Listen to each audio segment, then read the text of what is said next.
Givita, let's start with the lesson. We were studying why boys fail in college, and today is the last day for this lesson. We are going to finish it today.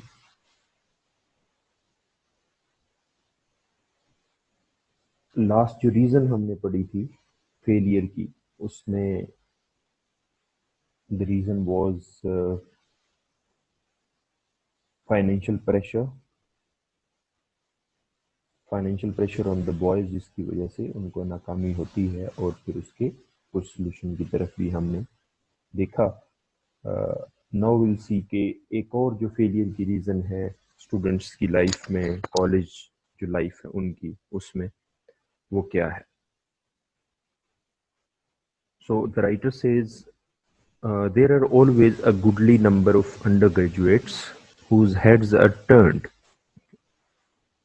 तो वो कहता है कि under graduates जो होते हैं, जो college में जो एडमिशन लेते हैं जो बच्चे, उनकी अच्छी खासी तादाद, okay, Fairlie enough, goodly number means Fairlie enough, अच्छी खासी तादाद वो बच्चे ऐसे होते हैं whose heads are turned. whose heads are turned mean कि जिनके जिनके दिमाग फिर जाते हैं। तो वो क्या कहते हैं कि हम कहते हैं ना कि उसका हम आमतौर पे अपनी पंजाबी में एक्सप्रेशन यूज कर रहे होते हैं, उधर तो दिमाग ही फिर गए।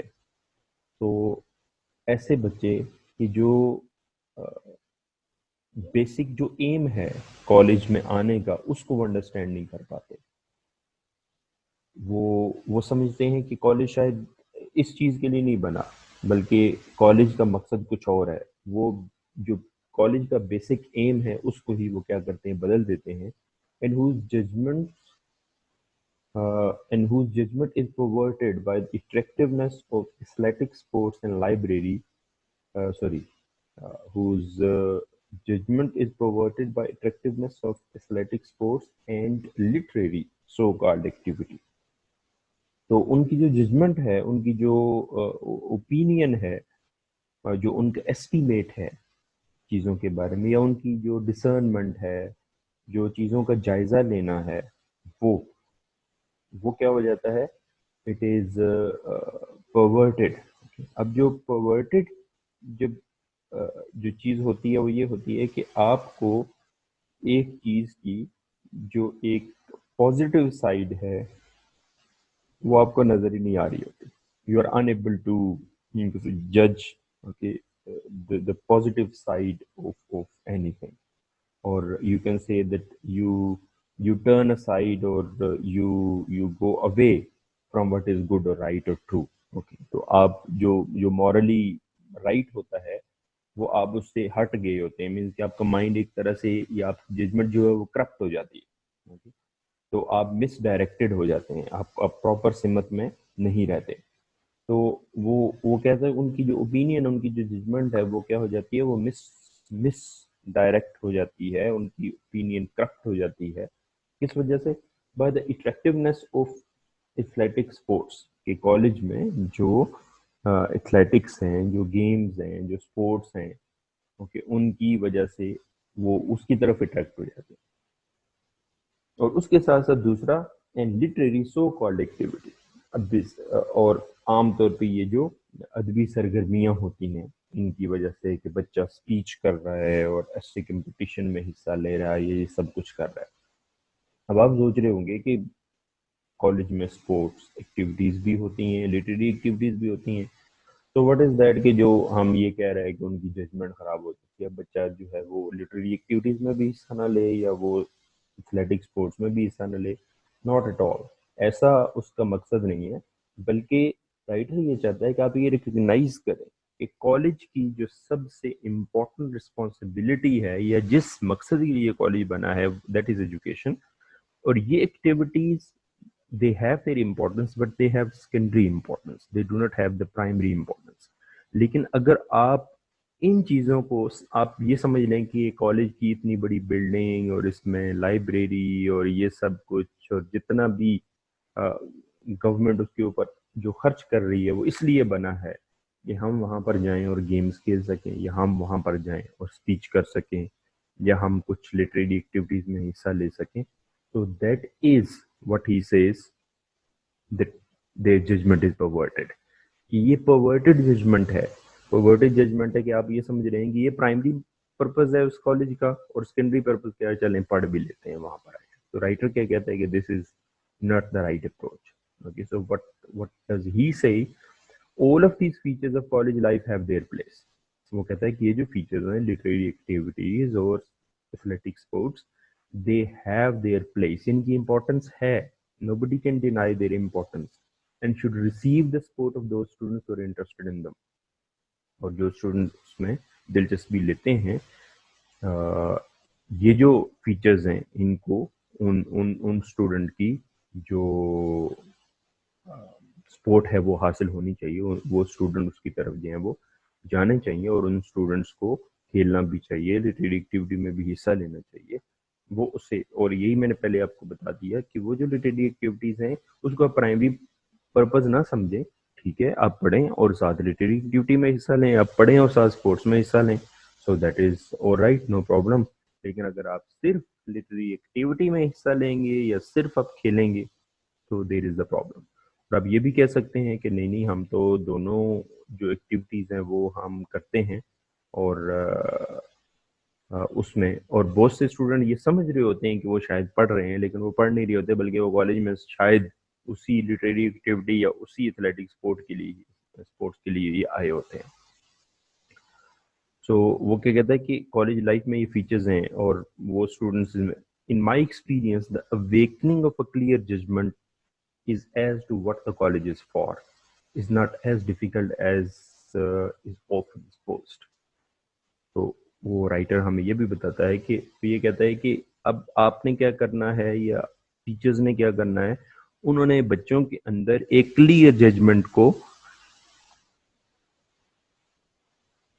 अवेकन करना है। क्लियर जजमेंट को अवेकन करने का क्या मुराद है कि एक उनके पास एक वाजे बात आ जानी चाहिए, कि उनके पास एक वाजे बात आ जानी चाहिए। उसका उसका क्या मतलब है कि उन्हें पता होना चाहिए कि आगे उन्होंने लिखा है what the college is for, कि कॉलेज बना किस लिए। ये बच्चे को ये बात समझा देनी चाहिए कि कॉलेज जो बना है वो एजुकेशन के लिए बना है, कॉलेज स्टडीज के लिए बना है, और कॉलेज का सेकेंडरी पर्पस कुछ भी हो सकता है। वो एथलेटिक स्पोर्ट्स हो सकता है, वो लिटरेरी एक्टिविटी गेम हो सकता है, को करिकुलर एक्टिविटीज जितनी भी हैं वो इसमें आ जाती हैं, लेकिन प्राइमरी पर्पस कॉलेज का, और ये बच्चे को पता होना चाहिए कि my primary purpose is to study, my primary purpose is to take classes, my primary purpose is to perform in academic activities। तो ये प्राइमरी पर्पस उसको पता चल जाए और उसके साथ वो खेले तो नो प्रॉब्लम। अब इसी क्लियर जो जजमेंट है इसको अवेकन करना है, कि इसको इसको स्टूडेंट के अंदर क्या करना है, बेदार करना है इस क्लियर जजमेंट। और अगर जो है वो ये क्लियर जजमेंट बेदार नहीं होगी, तो अल्टीमेटली क्या होगा, it would lead to the failure of the student। तो that is why ये जो है वो इसको अराउज करना, इस जजमेंट को अराउज करना, that is a necessary। और वो कहता है कि इतना मुश्किल नहीं है जितना कि आमतौर पर समझाते। If a boy is too much interested in these side shows, he ought to get out of the main tent and become professional। वो उसका हल भी देता है। ये उसको कहता है ये साइड शोज हैं, this is not the main show. Main show क्या है, स्टडीज। कॉलेज में मेन शोज क्या है, स्टडीज है। तो वो कहता है ये साइड शोज है, लिटरेरी एक्टिविटी या उसके साथ स्पोर्ट्स गेम्स, ये साइड शोज हैं। तो अगर एक बच्चा बहुत ज्यादा दिलचस्पी, वो ओवर इन्वॉल्व है, और एक्स्ट्रा इंटरेस्ट लेता है वो इन साइड शोज में, वो ये समझता है कि नहीं कॉलेज इसलिए बना है, तो वो उसका इलाज बता रहा है कि ought to get out of the main tent। तो कॉलेज का जो मेन टेंट मीन्स के वो जो मेन शो है उसमें से उसे क्या बाहर निकल जाना चाहिए, बिकम प्रोफेशनल। ओके, अगर आप उसको क्रिकेटर बनना चाहता है तो उसको क्रिकेट का जो प्रॉपर एकेडमी है, जो क्लब है, उसको ज्वाइन करना चाहिए। अगर वो फुटबॉलर बनना चाहता है तो इसी तरह से किसी भी गेम में वो जाना चाहता है तो उसको उसमें जाना चाहिए, बजाय इसके कि वो कॉलेज की बाउंड्री में रहते हुए सिर्फ खेलता रहे और कॉलेज का जो प्राइमरी पर्पज है उसको वो इग्नोर करता रहे। तो here he gives the solution, but most of them really are not. और वो कहता है कि अक्सर ये साइड शोज में बहुत ज़्यादा इंटरेस्ट नहीं ले रहे होते, उन्हें सिर्फ जगाने की थोड़ी ज़रूरत होती है, थोड़ा सा झंझोड़ने की ज़रूरत होती है कि भाई कॉलेज इस पर्पज़ के लिए नहीं है, कॉलेज पढ़ने के लिए है और फिर खेलने या किसी और एक्टिविटी के लिए या किसी को करिकुलर एक्टिविटीज़ के लिए। तो वो अगर उनके अंदर प्रॉपर जजमेंट अवेकन हो जाएगी, so they would be able to understand things properly. So most of them really are not, and if reasoned by a friend who knows you and understands the importance of college opportunity, और अगर कोई दोस्त उन्हें बताए, उन्हें वजह बताए और उन्हें समझाए और उन्हें ये कहे कि कॉलेज ये जो मौका उन्हें मिला है, अपॉर्चुनिटी, ये चांस जो उन्हें मिला है, उसकी क्या अहमियत है, they will not allow themselves to be swept away, swept off their feet by athletics. तो वो कभी भी ये नहीं चाहेंगे कि वो खेलों की वजह से वो कॉलेज से उठा के उनको बाहर फेंक दिया जाए, कॉलेज से निकाल दिया जाए कि वो खेलों में ज़्यादा इंटरेस्ट ले रहे हैं। बस उनके अंदर ये जजमेंट अवेकन करेंगे, आप खेलें लेकिन आपका प्राइमरी जो इम्पोर्टेंस है वो आपकी स्टडीज होनी चाहिए। I do not think that this sort of thing as serious reason failure as do some of the critics of our college who see things from the outside and at a long range. तो वो कहता है कि मेरा नहीं ख्याल कि ये फेलियर की बहुत बड़ी वजह है जिसके बारे में हमारे जो कॉलेज के जो नकाद हैं, जो तनकीद करने वाले हैं, वो जिस तरह की जो बात है वो करते हैं, क्योंकि वो चीज़ें देखते हैं, बाहर से चीज़ें देखते हैं या वो चीज़ें बाहर से देखते हैं और दूर से देखते हैं और उन्हें चीज़ें उस तरह से समझ नहीं आती, तो वो चीज़ों की हकीकत में नहीं उतरते हैं, वो उसमें नहीं जाते हैं। दैट इज़ वाई उन्हें उन्हें ठीक तरह से समझ नहीं लगती है चीज़ों की। तो वो ये समझते हैं कि कॉलेज में नाकामी की बहुत बड़ी रीज़न ये है कि बच्चे स्पोर्ट्स एक्टिविटीज़ में बहुत ज़्यादा जाते हैं, लिटरेरी एक्टिविटी में बहुत ज़्यादा जाते हैं। सो दैट इज़, वो कहता है कि बहुत बड़ी रीज़न नहीं है, बस बच्चों के अंदर एक सेंस को अवेकन करना है, एक क्लियर जजमेंट को क्या करना है, अवेकन करना है। And then he moves on and he says a few lazy bluffers, okay, drift into college and usually drift out again. कि वो कहते हैं कि कुछ ऐसे लेजी ब्लफर्स हैं। अब ये लेजी ब्लफर्स कौन होते हैं? लेजी ब्लफर्स वो लोग होते हैं कि जो काहिल हैं, सुस्त हैं, ओके, और इजी गोइंग जो फेलो होता है ना, उसको ब्लफर आप कह सकते हैं। वैसे ब्लफ के और भी मीनिंग हो सकते हैं, लेकिन यहाँ पर जो इजी गोइंग है कि जिसको कोई परवाह नहीं है किसी भी चीज की। So a few lazy bluffers drift into college and usually drift out again.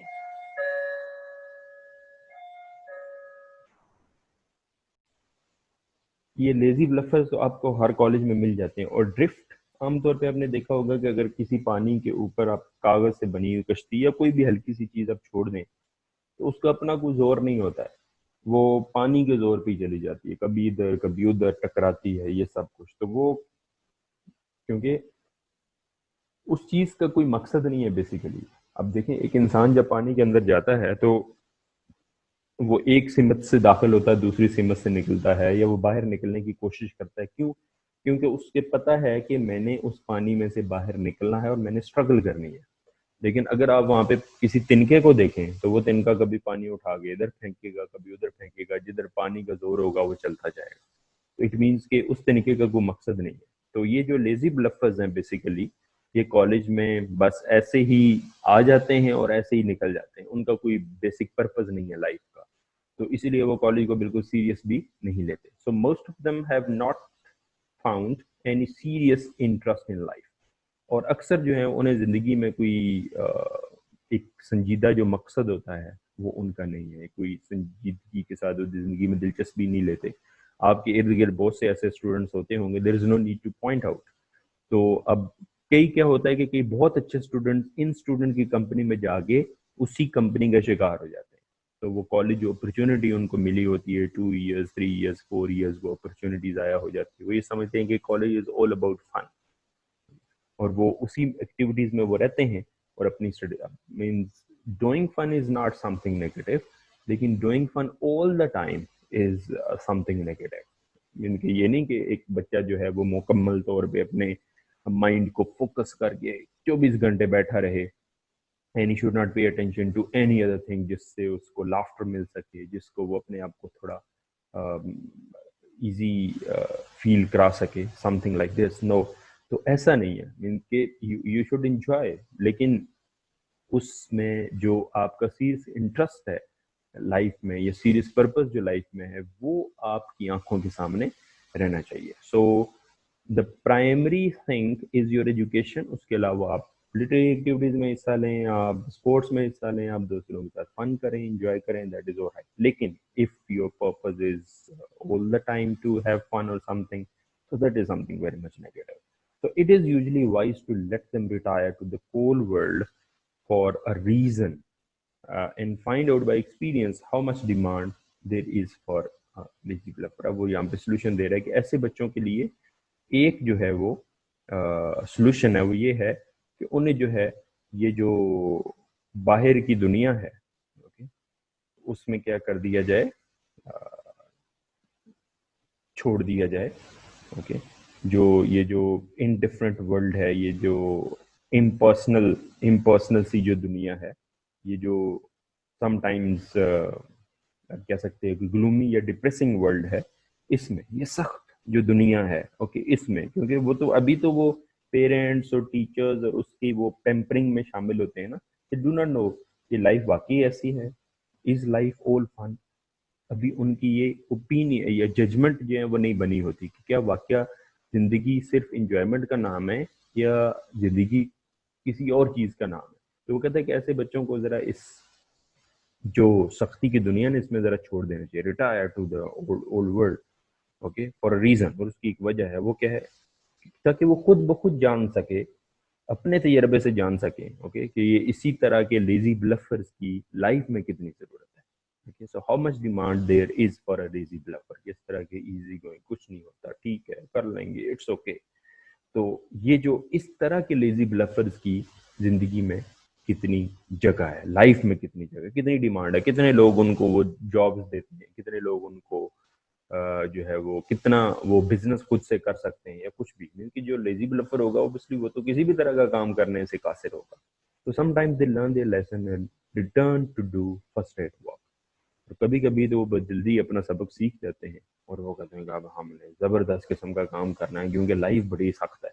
और आपने अक्सर लोगों को ये कहते हुए सुना होगा जो कि काश हम कुछ कर लेते, काश हम मेहनत कर लेते। मेहनत किसी भी डायरेक्शन में हो, वो आपको किसी ना किसी तरह का क्या देती है, आउटकम देती है। ठीक है, यहाँ पे हम उन लोगों की बात कर रहे हैं जो किसी भी डायरेक्शन में किसी भी तरह की मेहनत नहीं करते। ठीक है, आप ये कह सकते हैं कि मुझे सब्जेक्ट नहीं पसंद, समथिंग लाइक दैट, क्योंकि जो पसंद है उस तरफ जाएं, जहाँ पे आपकी एनर्जीज ठीक तरह से यूटिलाइज हो सके, उस तरफ आप जाएं, अपनी कैपेसिटीज को जाया मत करें। Okay, so that is what he is saying. So वो ऐसे बच्चे जब जाते हैं दुनिया को देखते हैं तो उन्हें समझ लग जाती है कि नहीं नहीं हमने पढ़ना है। Okay, so but the burden of proof is always on them to show that they mean business. अब जब वो इस तरह से उन्हें जब कोल्ड वर्ल्ड में छोड़ दिया जाता है और फिर वो वापस आते हैं और वो कहते हैं कि नहीं नहीं अब्बा जी मैंने पढ़ना है, नहीं नहीं सर मैंने पढ़ना है, और समथिंग लाइक दैट, बाहर की दुनिया बड़ी सख्त है और उसमें मुकाबला करने के लिए मुझे वेल इक्विप्ड होना है।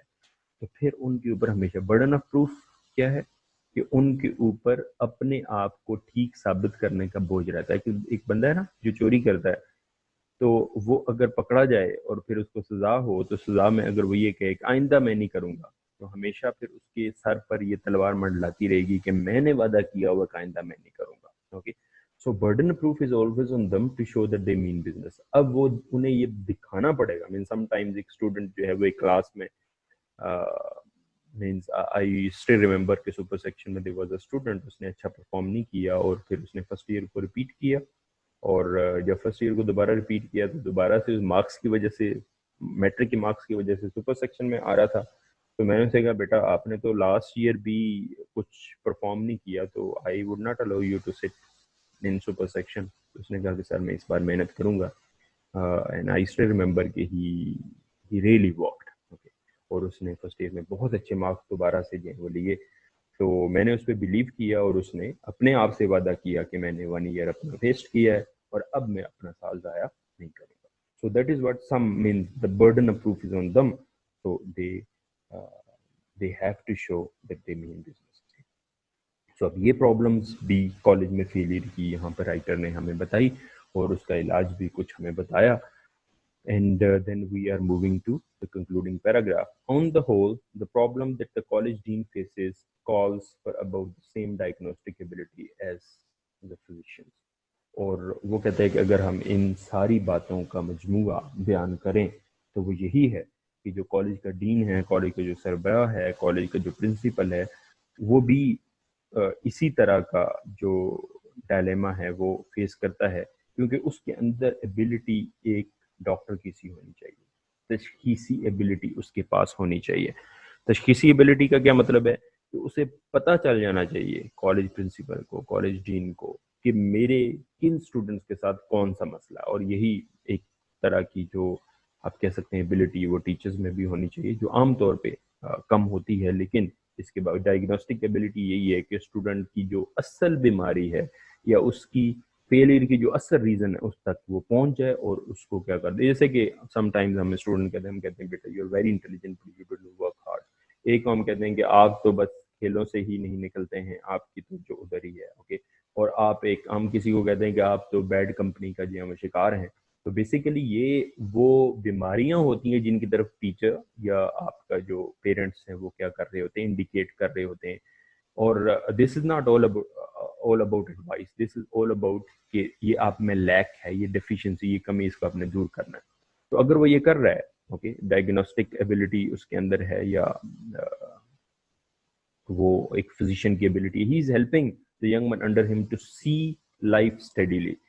और उसके नीचे जितने भी जवान बच्चे हैं वो कोशिश कर रहे हैं कि वो जिंदगी को एक एक अंदाज में, एक एक जगह पे रुक के मुस्तकिल अंदाज में कॉन्स्टेंटली देख सकें कि लाइफ असल में है क्या, क्या वो लाइफ है जो वो समझते हैं, या जिंदगी की हकीकत इससे मुख्तलिफ है. और अगर जिंदगी की हकीकत को थोड़ा बेहतर तरीके से, वो कहते हैं ना द सूनर द बेटर, कि जितना जल्दी आप जिंदगी की हकीकत से आशना हो जाए उतना ही बेहतर है, वरना आपका वक्त बहुत ज़ाया हो चुका होता है और फिर आप वो वक्त जो गुजर चुका होता है उसको आप याद तो कर रहे होते हैं, लेकिन ultimately time is wasted, the opportunity is lost. Okay. तो दैट इज व्हाई वो सी इट होल, और वो जिंदगी को उस प्रॉपर, वो सिर्फ ये ना देखें कि आई एम द स्टूडेंट, तो आपने सारी उम्र स्टूडेंट तो नहीं रहना. You have to go into your practical life, there you would have the responsibility of your family, you would be the breadwinner for your family. तो अब जिंदगी इट मीन्स आप एज अ होल नहीं देख रहा, पर आप ये सोच रहे हो कि life is all fun, life is all about playing cricket, life is all about playing football. तो फुटबॉल आप 35 की एज तक, 36 की एज तक खेल सकोगे, and what next. Okay. And ultimately means if you are not professional player certainly. So that is why. और अगर आप वो सारी एक्टिविटीज को आप उस तरफ चले जाते हो, तो फन की तरफ सिर्फ जाते हो, तो इट मीन्स कि you are not seeing life as a whole. So if he can save boys from failure through foolishness, sickness and sin, और अगर जो कॉलेज डीन है वो बच्चों को इस तरह की जो हमाकतों की वजह से या उनकी बीमारी की वजह से या उनके बुरे कामों की वजह से जो फेलियर होता है उससे वो लड़कों को अगर बचा सकता है, he is doing his part of the job. तो इट मीन्स के जो प्रिंसिपल है, जो कॉलेज डीन है, वो अपनी जो जॉब है वो ठीक तरीके से कर रहा है, कि अपनी जो ड्यूटी है, अपना जो फर्ज है वो ठीक तरीके से क्या कर रहा है, निभा रहा है. कि वो ना सिर्फ जो वो ये चाहता है कि वो बच्चे कामयाब हों, बल्कि जो बच्चे नाकामी की तरफ जा रहे हैं उनके अंदर की जो बीमारियां हैं उनकी भी वो निशानदेही करता है और उनको ओवरकम करने के लिए उनको कहता है. So this is all from the lesson. Okay. So I hope कि आपको लेसन समझ आया होगा और इससे आप खुद भी सबक भी पकड़ेंगे कि इसमें क्या जो है वो इश्यूज हैं या किस तरह की जो रीजंस हैं वो हमें फेलियर की तरफ लेके जाते हैं. जी बेटा, तो इसके साथ हम परफेक्ट कंटिन्यूअस जो टेंस है उसको हम करेंगे. और परफेक्ट कंटिन्यूअस थोड़ा सा आप कह सकते हो कि उसमें हेल्पिंग वर्ब्स जो है वो कंपैरेटिवली लॉन्ग होते हैं और उसमें टाइम की भी कुछ मेंशनिंग आ जाती है, तो उसको आपने थोड़ा सा ध्यान के साथ क्या करना है, देखना है और उसको अटेम्प्ट भी करना है। वैसे ये कंटिन्यूस से बहुत ज़्यादा मुख्तलिफ नहीं होता, सिर्फ इसमें ये आमतौर पे जो एक्शन है वो किससे शुरू होता है, वो पास्ट से शुरू होता है, और वो क्योंकि प्रेजेंट में भी चल रहा होता है तो इस वजह से हम उस टेंस में थोड़ा सा हमें डिफिकल्टी आ रही होती है। So let's start. Present perfect continuous.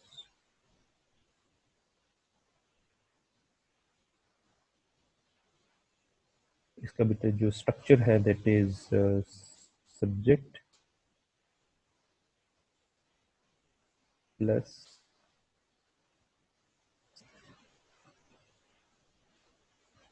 Has been and have been plus verb की फर्स्ट फॉर्म के साथ आईएनजी अपने यूज करना है प्लस ऑब्जेक्ट। अब ये बात आप स्टार्ट से ही माइंड में रख लेंगे कि इसमें आपके पास जो परफेक्ट कंटिन्यूअस है उसमें प्रेजेंट पास्ट फ्यूचर तीनों में अपने वर्ब की फर्स्ट फॉर्म के साथ आईएनजी यूज करना है। और इसमें आमतौर पर जो एक्शन है वो पास्ट में बिगिन होता है, कभी कभी वो टाइम स्पेसिफाई होता है और कभी टाइम स्पेसिफाई नहीं होता। अगर स्पेसिफाई टाइम ना हो तो हम फॉर का यूज करते हैं, और अगर टाइम जो है वो स्पेसिफाई हो तो उसके लिए हम क्या यूज करते हैं, सिंस यूज करते हैं। तो इसके लिए हम, जैसे कि हम कहते हैं कि जो फॉर है,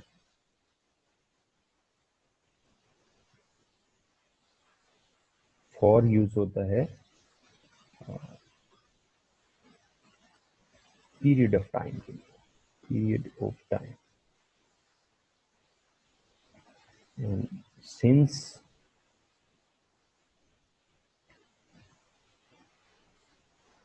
point of time, point of time when you exactly know the beginning point। so अगर आप जैसे कि for के लिए आप यूज करेंगे, जैसे हम बात करते हैं 2 घंटे से, 3 घंटे से, 4 दिनों से, 5 दिनों से, 3 महीनों से, 3 हफ्तों से, 5 साल से, कई सालों से। ओके, तो इसके लिए हम यूजली फॉर यूज करते हैं क्योंकि exactly we do not know okay the beginning point. So वो 2 घंटे से, और इसी तरह से हम कहते हैं, जिस तरह से हम कहते हैं कि टाइमलाइन और डेडलाइन। ओके, सो इसमें डेडलाइन वो एग्जैक्ट वो जो डे है, वो आवर है, वो आपकी जो है वो डेडलाइन है। और इसी तरह से टाइमलाइन जो है वो 2 आवर, 2 वीक्स की हो सकती है, 1 वीक की हो सकती है। इसी तरह से जब हम सिंस की बात करते हैं तो सिंस में हमारे पास हम कह सकते हैं सिंस 2 o'clock, 2 बजे से, 3 बजे से। ओके, संडे से, मंडे से, मई जून से। ओके, 2010 से, 2015 से, सुबह से, दोपहर से, शाम से। ओके, ये जो आपके पास कॉन्सेप्ट हैं ये क्या हैं, ये पॉइंट ऑफ टाइम की एग्जैक्टली बात करते हैं। तो आपने उसमें उस हिसाब से यूज करना है। Okay, like we have sentences, sentence as an example। okay, he has been, he has been reading books for 2 years। he has been reading books for 2 years, ये एग्जांपल है आपके पास। तो अब वो हम क्या कहेंगे, वो 2 साल से किताबें पढ़ रहा है, ये पढ़ता रहा है। ओके, दोनों आप उसमें जमा कर सकते हैं। सिर्फ आपने, अगर पढ़ रहा है आपने यूज करना है, और अगर आपने टाइम को मेंशन नहीं साथ किया तो फिर आप इसको कंटिन्यूस में कर सकते हैं। और अगर 2 सालों से आपने यूज किया है तो फिर आप इसमें परफेक्ट कंटिन्यूटी को क्या करेंगे, यूज करेंगे। सो इसी तरह से नेक्स्ट आप और एक एग्जांपल ले सकते हैं। शी